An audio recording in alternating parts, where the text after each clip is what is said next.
Good morning. Thank you very much. It's a great joy to be with you here at the Bank of Greece and to discuss such a pertinent topic. And let me begin by stating a very simple yet extraordinary fact.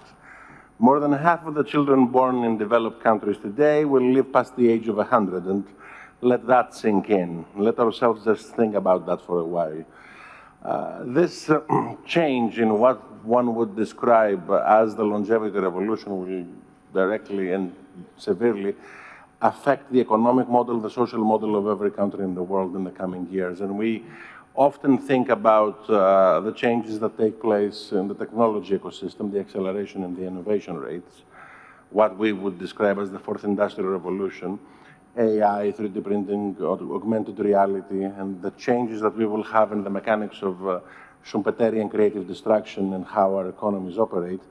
But I think that hand in hand with that, the longevity revolution, this more than 50% chance of children being born in countries like Greece today living up to 100, will collectively, as two variables, change completely the way we operate globally in the 21st century. In this regard, one can view this as a threat, demographically speaking, and we often in Greece speak about the existential issue of the demographic parameters of our system.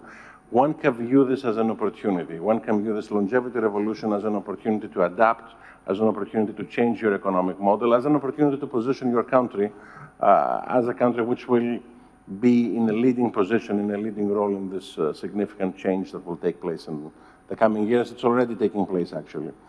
I mentioned before that the 100-Year Life is one of the books that influenced me a lot. I was actually, in my previous capacity as research director of the Aneos, responsible for the translation of that book in Greek. I firmly believe that this is an area where Greece can play a leading role in the coming years. Countries such as Spain, such as Portugal, have done this to a much greater extent than what we have done this so far. We view this transition to the silver economy and the opportunity that the silver economy can pose for us. We have done this to some extent a little bit anecdotally. We have changed the policy parameters of our pension system in Greece in the recent years, both in the years of the IMF bailouts where we needed to quickly adapt, but we're also making changes under the government of Kyriakos vis-à-vis the flexibilities and other types of parameters in our pension system, allowing for people who are seniors to work for more years.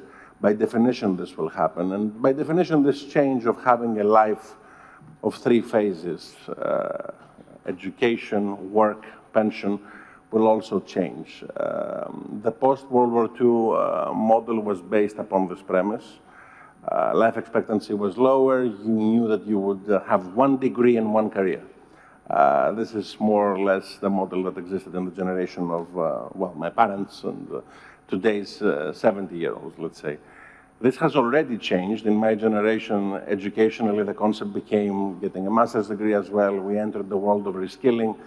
In the generation of those kids that are being born here today that can live up to 100, you will effectively have more than one career in your life. And the types of skills that you will have to learn in the education system at the beginning will need to be permanent skills, fixed skills, learning how to work in teams, learning how to describe and show your work, learning how to think algorithmically, not exactly focusing on the specific programming language per se, but more on the mentality. And then it's basically the core mentality of knowing that you will have to continuously adapt in your life. All of those changes will touch upon and affect every policy area of the government, from education to social policy to the way we understand and we metabolize the growth dynamic of our economic model. But this is more or less the way we plan to think as a government. There are certain sectors where we believe that we can play this leading role. I often speak about the role, especially in the last week when we had the decision of the Council of State in Greece vis-à-vis the constitutionality of the recent law on private universities. How the fact that we didn't develop a model of an extrovert tertiary education system in Greece did not allow us not only to get educational dividends, but also economic dividends. There's a Deloitte study saying that only through that law we stand to gain from 0.6% of our GDP to 1.7% of our GDP over the next 10 years, one can only imagine what the impact can be if Greece positions itself properly in the silver economy revolution. I think we stand to gain the most. And there are places in the world that have done this. I mentioned Portugal and Spain in Europe. Florida is an obvious model in the United States.